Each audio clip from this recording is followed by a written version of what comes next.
saying, this wacky weather. It's like raining here, but I don't know if you can see. There's like a bright sunlight up there. Makes me wonder if I should walk up in that direction instead, just to get possibly some drone flights. I still want to test that footage stuff. Okay, right when I say that, I think you guys can see the sunlight slowly coming up behind me here.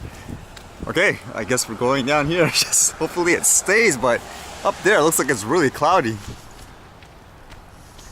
Right, guess I won't need the umbrella for the time being. Birds right on cue. Actually, it makes me wonder if I should just fly the drone right now, just because this is the sunlight, just to be safe. I was actually interested more in that CNN news drone from yesterday, just to see the quality. Some of you guys actually asked about it too. I believe it's called the Vantage Robotics. It's a snap drone, that's what they call it. There's a lot of details actually that made me think about the regulations and all that too, so I'll dive into that a bit later. I did read about this drone where apparently you can fly it up with things like solar power to keep it afloat. But then I was like, at the size of it, I was like, nope, I ain't no recreational drone. Probably be a long time until we see something like that for a regular user anyways. I would imagine for drones like that, and unfortunately that's what people think when they think about drones a lot of times, something that humongous. I then read this one little piece about a drone. It talked about how I think in the US they're building like a wall or something like that between I guess US and Mexico. And apparently they showed a video of them building the wall, I guess just to show people that something is going on, like they're actually doing the work. I guess in this one, this site used it as a way to say it's completely useless if a drone can fly past this wall that easily, then it doesn't really stop things like drugs and stuff. Like for me anyways, what it kind of showed was how getting an aerial view of something gives people a completely different perspective of things. I think just like the footage I shoot for fun, the second you start taking aerial footage, you just get a completely different view and perspective of the area you're around and everything like that.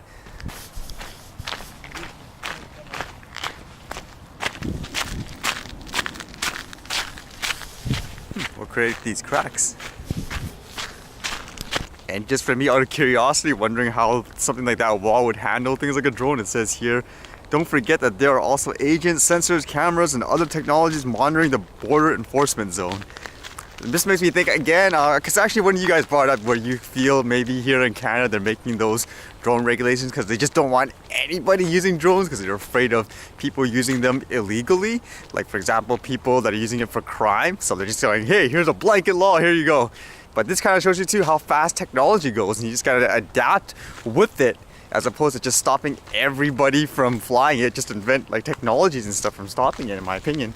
So with that Vantage Robotics snap drone and whether or not it's actually any good in terms of picture quality, I can only go by what they show in their own video, and by the looks of it, it looked like it was pretty decent, the picture quality. It says it shoots in 4K and the total weight here it says 1.37 pounds, which is 620 grams. Not too bad for like a small drone. The codec shoots in H.264, which is pretty standard for a lot of drones. And again, it shoots in a bunch of different modes, including 4K. And the battery, it looks like it's expected to last about 20 minutes or so. But again, the picture quality looks pretty decent in my opinion for the size of the drone and all.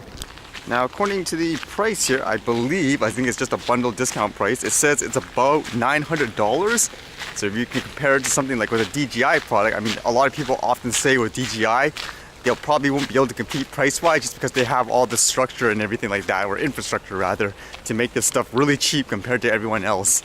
The weight was one of the interesting things here because a lot of you even mentioned here like the weight should be a little higher for the micro drones here in Canada. Right now it's under 250 grams, would make it, you can fly it anywhere pretty much without all the obstacles and all that.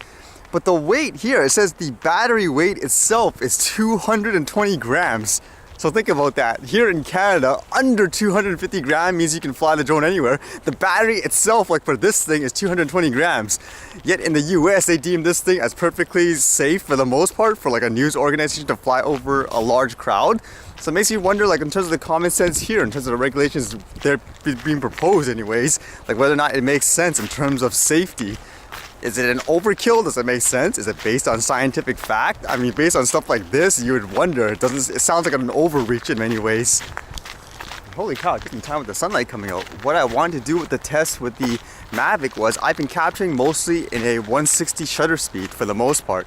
So I think what I wanted to do was do it in a 1/50th and shoot it at 24 frames per second. Because that's usually how people do it in film, so I thought I'd do it a little more just to see what the picture quality is like, and you guys can kind of see.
Alright, I think I got some decent test shots there just to see if there's any difference between the 150 shutter speed instead and 24 frames per second.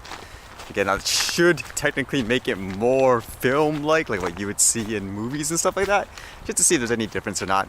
But about that snap drone again, quickly, I wonder if the CNN using this now because the FAA approved it to be flown through large crowds, like they have a blanket kind of approval, whether or not that drone would really take off now in terms of a product. Would you guys in the US buy that at that price point if they clearly said this is perfectly okay for everybody to fly anywhere, like whatever, like obviously within reason, like not going directly into like people or whatever like that? I can see it easily taking off somewhere here anyways if there was something under 250 grand that were perfect and they said basically go for it. Well, too bad I missed this shot. I didn't notice this up in the air. And speaking of smaller drones, I actually had a company contacting me about letting me try like a smaller drone just to see what it's like. So let's see what comes out of that.